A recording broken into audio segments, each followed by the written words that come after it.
All right, click the links to join the channel here while you can, or over on Subscribestar, Odyssey, and BitChute, and for BitChute while you can too, because it looks like the banks decided to cancel their accounts and freeze their money. It's like, oh, it would be cool if they weren't able to do that.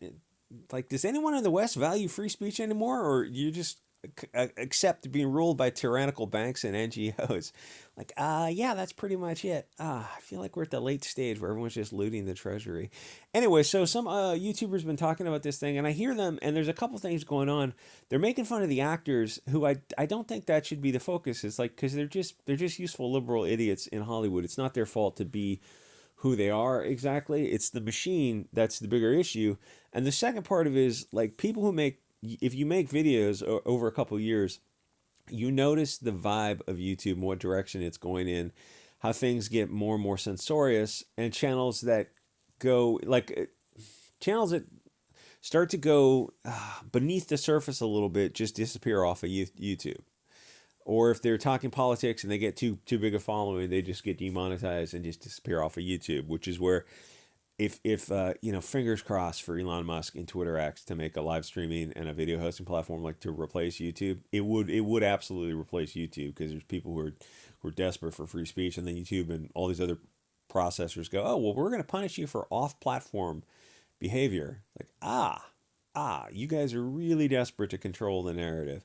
Anyway, so when pop culture channels, I guess I'll vaguely call them on the right, because the left wing has gone so far left that, relatively speaking, now they're on the right. Though I get the feeling that 10 years ago, a lot of these Phantom Menace channels would not be on the right. They talk around a lot of issues, because they have to. Like, they have to stay on YouTube, and because they're big channels.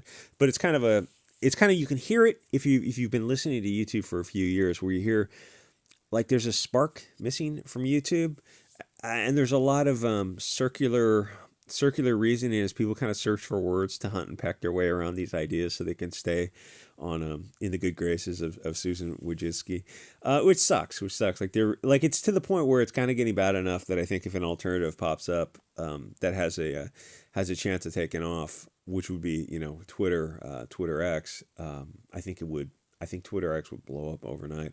Anyway.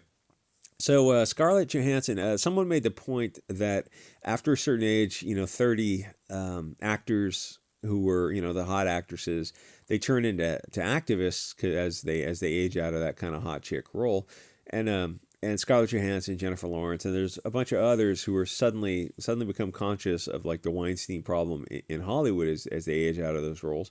Here's the thing: I'm on the women's side, even if they are liberal idiots. Because most of the time, women are not responsible for their own behavior. Liberal women definitely are not.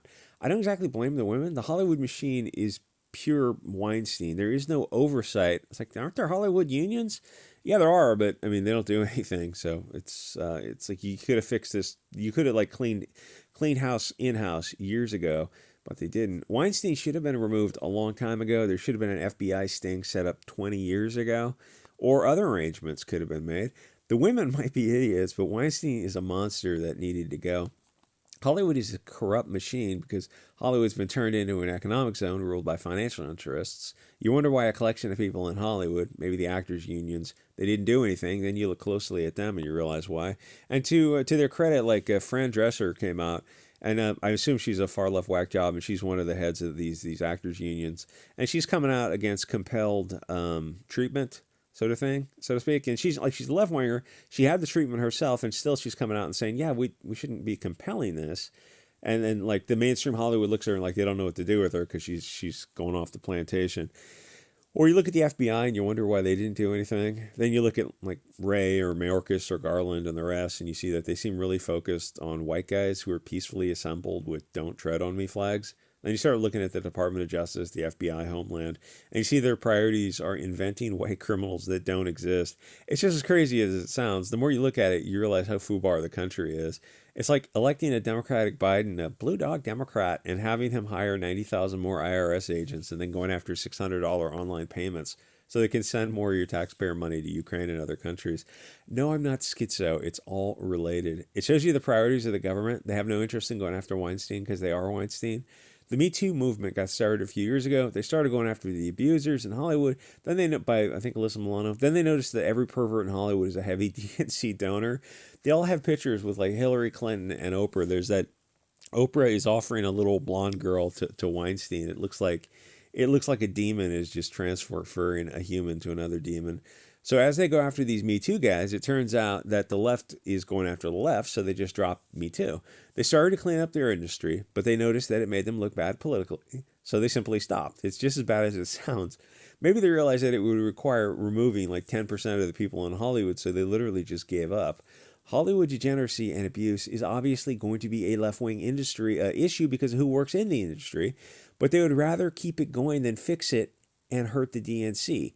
That's how effed up the left is. It's like the Young Turks were getting mad with the Balenciaga abusing kids thing because they go, oh, this just gives ammunition to the right wing. And even people in their own audience are looking at them and going like, wait a minute, what happened to you guys? Shouldn't like protecting the kids from this abuse be the path forward? And the Anna Kasparian is going, this just really helping the right wing. And like, oh yeah, the abuse. Yeah, right, whatever. Something should be done about that. But the right wing is just going to capitalize on this. Like, you guys have worms in your brains. So the solution was removing the abusive Weinstein types, making it public, sending a message to everyone that Weinstein won't be kept in the industry. Hiring abusive women is not a solution. It's just a deflection. Amy Berg made a movie about abuse in Hollywood called An Open Secret, and the Actors Guild threatened to sue her for her claims. 3 theaters in America carried the film. Maybe it was a good film, maybe it was a bad film. It doesn't matter. It should have been the first of many. Why aren't there more movies about the abuse in Hollywood? It seems like to make a movie, that would be a very target-rich environment. But you go, oh, who's going to make the movie? Who's going to star in it, distribute it, and show it? Because you all be blacklisted by the literal abusers in Hollywood.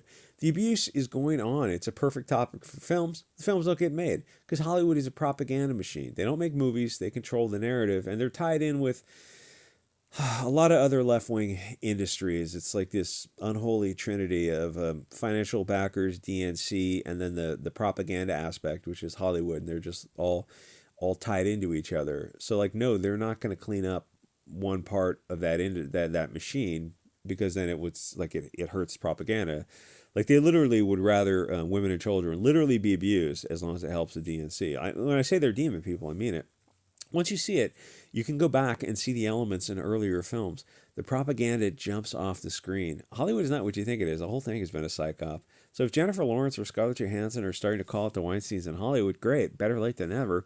But you see what happens to Rose McGowan or some others who started to like come out about Hollywood. She starts to notice how evil Hollywood is, but Hollywood is synonymous with the left, so attacking Hollywood is signaling that there's a problem with the left, so the left will turn on the whistleblower because she's parodying right-wing talking points. Yeah, the right-wing talking points are that abusing people is bad. Men and women get abused in Hollywood, probably more women than men, though. Grooming kids is bad. Free speech must be defended. Oh, those sound like far-right talking points. Okay, I mean, I know nobody on the left is listening to this. I'm talking to everyone on the right. It's like, that's a great thing to capitalize when they put everyone on the right is all classified as far-right. So, like, when there's the group there's groups they call far right, and you look at them like these aren't far right groups. I'll say the PB is one of them. I was reading this article about them, and like these far left groups are doing their best to dox these people and destroy their lives and call them Hugo Boss. And you look at the groups like it's a mixed group of people. They're calling them far right, so you're going to suffer the slings and arrows as if you were far right. Anyway, so nobody will do a deep dive, don't say anything in the comments, into Hollywood because it's all left-wing DNC donors, so there might be a little gentle pushback, but it will be quickly forgotten. The corrupt system can't fix the corrupt system, whether it's Hollywood or the FBI or the rest of the government. It has to be peaceful, legally, and constitutionally protected, dismantled, and started over. It was only a few years ago that, I think in 2014 or something, that abusers with a literal prison record were prohibited from working on the shows with kids. You go like, wait a minute. So 10 years ago they passed that? Why weren't you guys? So wait, are you saying that there were people with prison records for hurting kids? I'm not talking about average ordinary felony. It's like you can literally be a murderer, and I would trust you, as long as the circumstances were right. But to work around kids, work around anyone. It's like as long as you committed kind of a righteous thing for sure, no problem. But you're talking about like people who literally abuse kids are in Hollywood working around kids, and they had to pass a law like 10 years ago to stop that. Seems kind of late in the game. Maybe you should have passed that law like in the 80s, right? You should have cleaned up the industry a long time ago. It's weird that it took some idiot, Melissa Milano, who's like, it took an idiot like Melissa Milano, who's legitimately left of the bell curve. She's slow. And she's in an echo chamber and she's naive. But it gave her power to say the emperor has no clothes. And then it went on for like 6 months. And then they took the wind out of her sails and she went back to just talking about, blonde man bad and Republicans. But it's like it took an idiot or someone who's a little naive. I know she's not listening to this. She's a cutie pie. It took someone who was a little naive about the Hollywood machine, the DNC, and the financial institutions to come out and say, oh, there's a problem here. The emperor has no clothes. Let's fix it. Because people who were a little bit more sophisticated about Hollywood would never have come out and said it because they understood the ramifications of saying it. She didn't. Credit to her for that, man. I mean, credit to her, and I think of Brittany Ventney and Shoe on Head, who are just two YouTubers. They're just two ordinary people making YouTube videos talking about Balenciaga. And like, I know they're not going to listen to this, but I doubt that they understand the ramifications of what they're talking about. But they didn't. They were able to blow up this story, and it's like you saw how quickly that story disappeared. It's in and out of the media. It's like, oh, so what happened to those stories? Did they get debanked? Oh no, why would they? But did the celebrities call them out? And no, everything's fine. Just move on. Nothing to see here.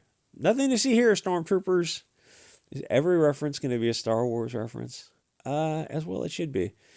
It seems like that was kind of one of the, like, you go back and you find woke stuff in Hollywood, and you look back at Star Wars, you're like, yeah, that was a pretty solid movie, like a hero's quest type of thing, with blonde people actually being portrayed as a positive role, even if he did kiss his sister. Anyway, like, comment, subscribe, and I'll see you guys all next episode.